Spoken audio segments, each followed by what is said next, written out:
time to duel!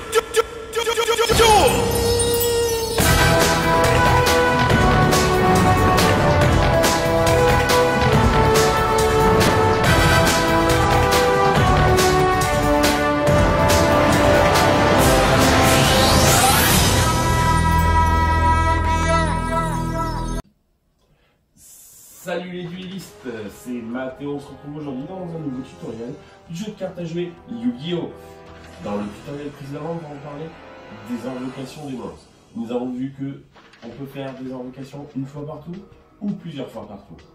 À partir de cette vidéo, on va rentrer un peu plus encore en détail sur les différents types de monstres, leurs différents types d'invocations.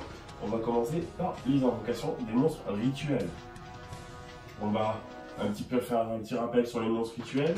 On verra bien sûr comment on invoque rituellement un monstre et on verra certains cas particuliers ou certaines règles liées à ce type de monstre.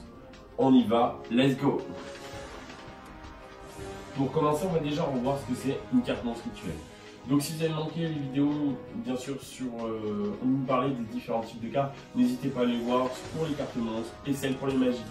Donc le monstre rituel est de couleur bleue. Pour l'invoquer, comme on a pu le voir, il nous faut une carte magique de type rituel avec une petite flamme en symbole. Ils sont placés tous les deux dans notre main deck. Donc voilà ce qu'il faut savoir. Souvent on va voir que sur la magie rituelle, on va avoir le monstre qui correspond à son invocation. Et sur le monstre de la rituel, on va voir la magie qui nous permet, qui correspond à pouvoir faire l'invocation rituelle. Maintenant, on va voir comment faire une invocation rituelle. Pour faire une invocation rituelle, c'est tout simple. Nous devons posséder dans notre main le monstre et la magie rituelle. On doit avoir les deux dans la main. Si on en a l'un ou l'autre, on ne pourra jamais faire une invocation rituelle. Pour le moment, nous allons activer notre carte magique rituelle, soit depuis notre main, soit si elle était face verso, face recto sur le terrain. Une fois que c'est fait, nous allons devoir sacrifier des monstres de notre main ou de notre terrain dont le niveau va être égal ou supérieur aux monstres rituels que l'on va invoquer. Tout simplement en les envoyant au cimetière. Puis, une fois que ceci est fait, on va invoquer notre monstre rituel dans notre main monster zone depuis notre main en position d'attaque ou de défense face recto. Voilà comment on va procéder à une invocation rituelle tout simplement. Maintenant, on va parler de certaines règles des monstres rituels. C'est parti. Donc, certaines règles sur les monstres rituels.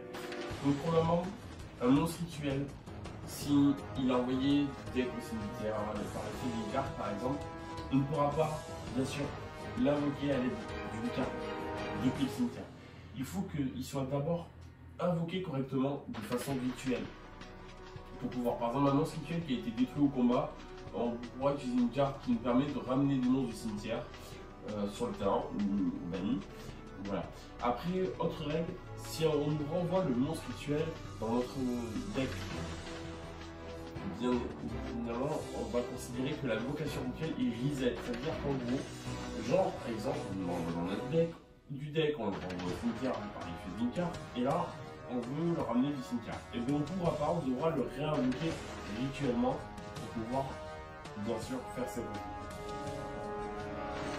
Voilà les règles pour les invocations rituelles et ces règles-là souvent sont valables pour les autres types d'invocations que nous verrons plus tard.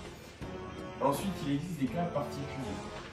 On va prendre l'exemple de deux cartes connues qui sont une de l'archétype Montrose et une de l'archétype Blue-Eyes. Donc en fait, ce sont des cartes qui vont nous permettre d'invoquer rituellement du cimetière. En gros, c'est une invocation rituelle. Le monstre rituel, c'est du cimetière. On va l'invoquer rituellement. Donc, en fait, on dit ces règles-là, comme on a pu le voir. Donc, il existe aussi une autre carte qui nous permet, par exemple, d'envoyer un monstre du deck au cimetière pour faire l'invocation rituelle. Donc, de sacrifier du deck au cimetière. Il existe différentes cartes qui vont outrepasser les règles et qui vont faire que ça va nous donner des combos assez sympathiques. Voilà pour parler un petit peu de cas particuliers. J'espère que cette vidéo vous a éclairé surtout comment on invoque rituellement un monstre. Donc maintenant vous savez faire une invocation rituelle C'est un monstre pour ceux qui voudraient jouer avec des rituels ou jouer un deck rituel. Il existe des archétypes rituels directement.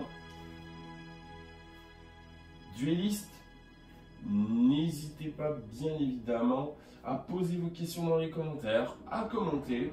N'hésitez pas à vous abonner si vous n'êtes pas à la chaîne, à cliquer sur la petite cloche bien sûr pour être au courant d'une nouvelle vidéo. Et prochainement, on parlera bien sûr des monstres de l'extra deck et on commencera avec le premier monstre qui est apparu dans l'extra deck, les monstres fusion. Dueliste, je vous dis à bientôt pour une nouvelle vidéo.